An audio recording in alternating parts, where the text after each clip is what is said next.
যেখানেই যে শুধু আমাকে বলি উটের দুধের চা টেস্ট কেমন। আমি এটা সবাইকে বলবো, এটা আমার একটা বিজনেস, নতুন বিজনেস আমি চালু করতে চাই। ভাইরে, আপনার মিষ্টির দোকানের মিষ্টি যদি আপনি ঢাইকে না রাখেন সেটা তো আর মাছের দোষ না। এখন আপনার দোকানে মিষ্টি আছে প্রচুর পরিমাণে বা কম আছে, সেটা আপনি দোকানদার হিসাবে আপনি মানুষকে দেখাবেন, সেটা স্বাভাবিক, কিন্তু আপনাকে ঢাইকে তো রাখতে হবে। এখন না ঢাকার কারণে যদি অতিরিক্ত মাছি পড়ে, মাছি পড়ার পর যদি সেখানে মাছিতে ডিম পারে, তারপর তো বংশ বিস্তার ওই ডিমের পারেই হবে। তো আমার কথা হচ্ছে এটা আবার কেউ পজিটিভ না নিয়ে নেগেটিভলি নেবেন না।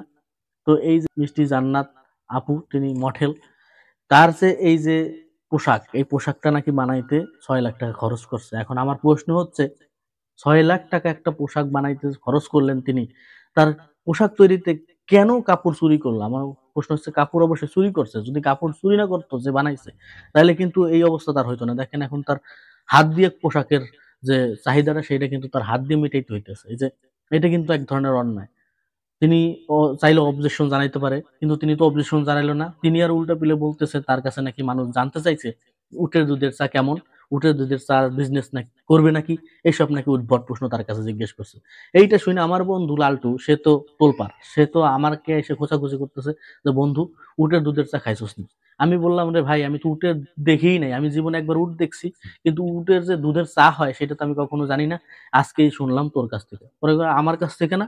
তারপর আমাকে ভিডিওটা দেখালো, তারপর আমি দেখে ও আচ্ছা, তাহলে কি উটের দুধেরও চা হয়। এখন জাতি নাকি তার কাছে প্রশ্ন করছে যে আপনি কি উটের দুধের চা বিক্রি করবেন কিনা। এখন আমারও প্রশ্ন, যদি উটের দুধের চা বিক্রি করে তাহলে আমার বন্ধু লালটরে কিন্তু আমি থামাই রাখতে পারবো না, সে তো উটের দুধের চা খাবেই খাবে। এখন আমার কথা হচ্ছে কি, সুমন ভাই, এই যে অবস্থা, এই অবস্থাকে সামাল দেওয়ার জন্য এখন যদি আমারে সিকিউরিটি হিসেবে নিত তাহলে আমি যাইতাম। সিকিউরিটি হিসেবে তো অবশ্যই লাগবে। উটের দুধের চার যদি বিজনেস খুলে তাহলে তো এখানে সিরিয়াল লাগবে, টিকিট কাটা লাগবে, টিকিট কাউন্টারে তো লোক লাগবে, সেই জায়গায় যদি আমারে নিত। আবার এইটা যদি আমার বন্ধু লালটু শোনে তাইলে তো আবার সেখানে আমার বন্ধু লালটু যে আবার হানা দিবে। তো শেষমেশ কথা হয়েছে, তার পোশাকের কাপড় চুরি করছে, এটা তদন্ত করা হোক। আমার ব্যক্তিগত মত আপনারা কমেন্টে জানাবেন যে আসলেই তার পোশাকের কাপড় কি চুরি করছে কিনা, এটা তদন্ত হওয়া কিন্তু উচিত। নাইলে দেখেন ক্যামেরার সামনে তাকে হাত দিয়ে সেই পোশাকের চাহিদাটা মিটাইতে হইতেছে। এখন আমার কথা হয়েছে, মিষ্টির দোকানে আপনি চালাবেন, এখন মিষ্টির দোকানে মিষ্টি ঢাকতে আপনি যদি কাপড়ের অর্ডার দেন, দোকানে অন্য দোকানে গিয়ে তারপর বুলেটিনের অর্ডার দেন, সেখানে যদি সেই দোকানদার আপনাকে ঠকায় তাহলে তো এটার বিচার হওয়া উচিত।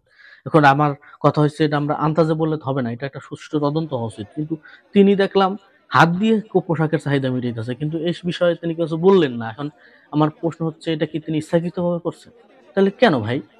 তো শেষ পেশ আমি একটা কথা বলি, আসলে ভাই, মিষ্টির দোকান ঢাইকে রাখাই বেটার। আপনি মানুষকে দেখাবেন, দেখানোর তো দরকার নেই। আপনার তো উপরে সাইনবোর্ড আছে যে আপনার এটা মিষ্টির দোকান, যখন কাস্টমার আসবে তখন তাকে নাইলে দেখাই।